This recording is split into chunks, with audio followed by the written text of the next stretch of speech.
Okay, I thought I would do a video of Pat Wilson's campaign generator. Let me just check that my microphone hasn't switched itself back like it did just now.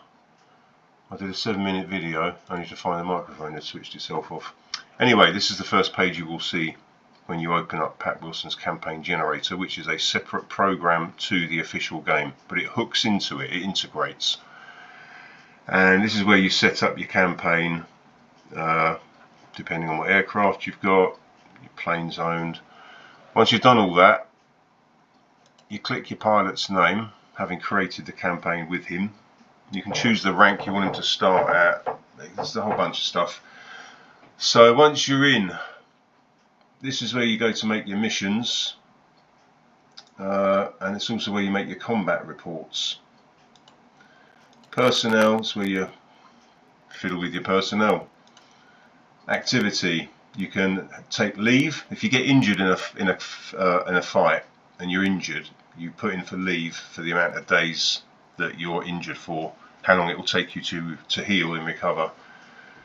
You can transfer to another unit, another squadron. There's your journal. It gives you all the information, all the missions that you've done, what you've shot down. Next page, next page. So it's a full record of all your shenanigans. Finished reading. Equipment request, you can ask for different airplanes temporarily. Squadron log gives you a kind of a squadron journal, I suppose. News doesn't really do anything. I think it's broken.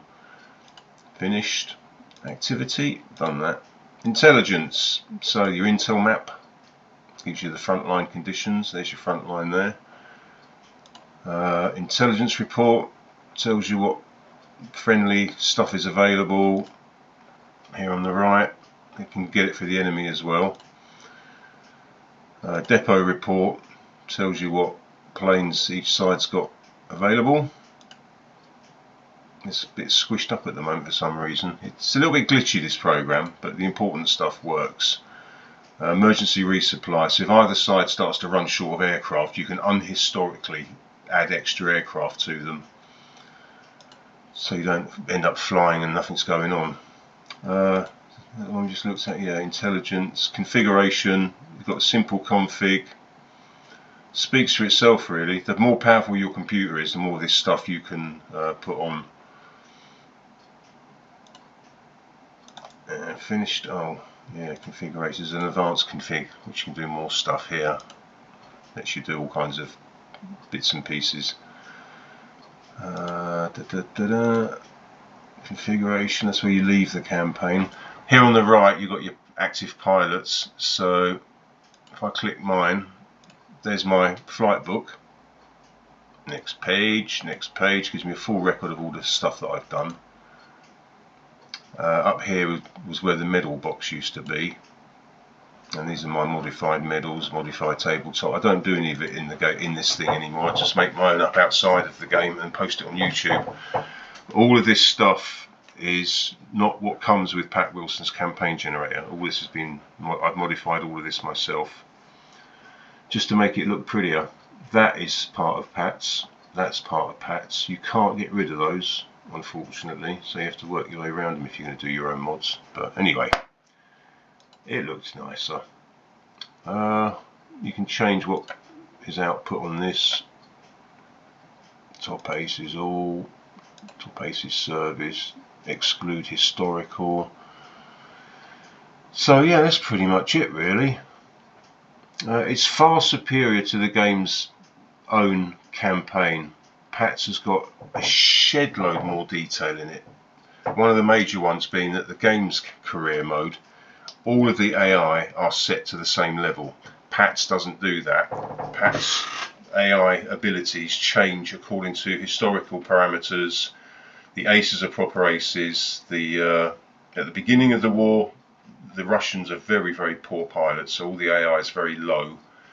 So you get a hell of a lot of easy kills at the beginning of the war. That's if you choose to start right at the beginning of the war, because you can choose where to start in your campaign.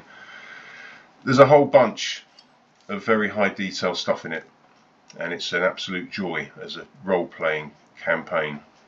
You can be Russian, German, American, British. I think that's it really. Those are the 4 sides you can be. So yeah, if you fancy a role-playing World War II air combat campaign, get one of the modules, the Battle of Stalingrad, sorry, the Illusion 2 modules. There's a whole bunch of them. You can wait for them to go on sale. That's when you get the best deal. And then you install Pat Wilson's campaign generator. You don't actually, it's not really much of an install. You paste the files into the game's root folder.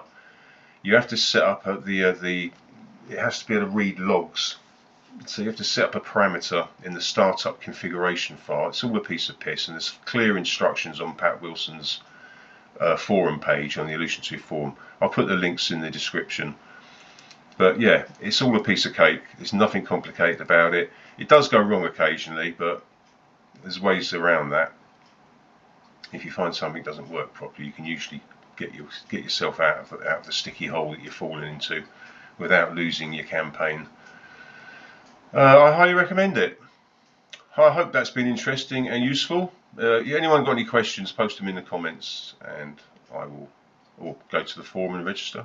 If you're going to buy the game, you can ask questions there as well. So yeah, thanks for listening and watching. I'll see you in the next one. Bye!